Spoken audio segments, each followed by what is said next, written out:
What do you think? Buying a brand or developing a brand, what are the differences and Oh, it's a big difference because brand itself is a big philosophy, and just buying a philosophy cannot assure or guarantee that you can continue with the philosophy.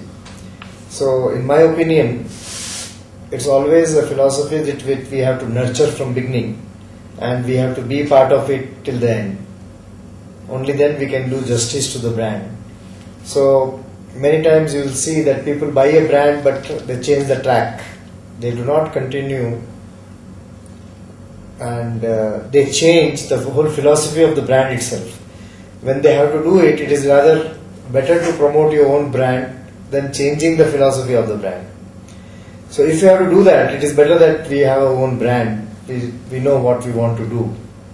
Or we continue to stick with the brand's philosophy that we bought.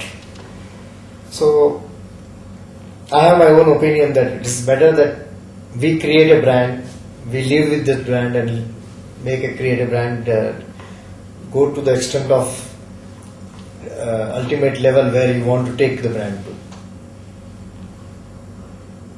would you like to go only for quality or for making money? How would you like to grade it? No, for me quality is first. It does not mean that when you make quality you don't make money. You may not make more money, but you can still be getting reasonable profits as long as you stick to your quality philosophy.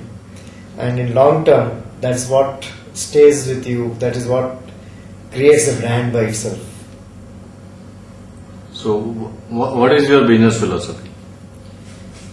To make sure my customer gets best, we give them the best service. In terms of product, we should not compromise so that he can trust us and continue to give us big business in the future. But how do you define your customer? Where is your customer? As far as I am concerned, it is all our focus. It depends on where you want to search your customer.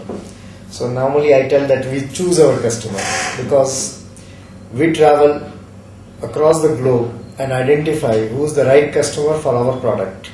And we do business with only the customer that we choose for ourselves, that yes, this is the customer, is right customer for my product and for me. So it's again a different philosophy. We don't do business with everybody who walks to us. Though in the exhibitions where we participate in Germany, in Italy, in US, there will be at least 500 visitors for each show. But we don't even do probably business with 5 people. But we select the 5 people out of the 500 people. And then we visit them, we try to understand their philosophy, whether it gels with our business philosophy, and then we start the business. So our philosophy of business is different from what others do. In our case, we try to select our customer.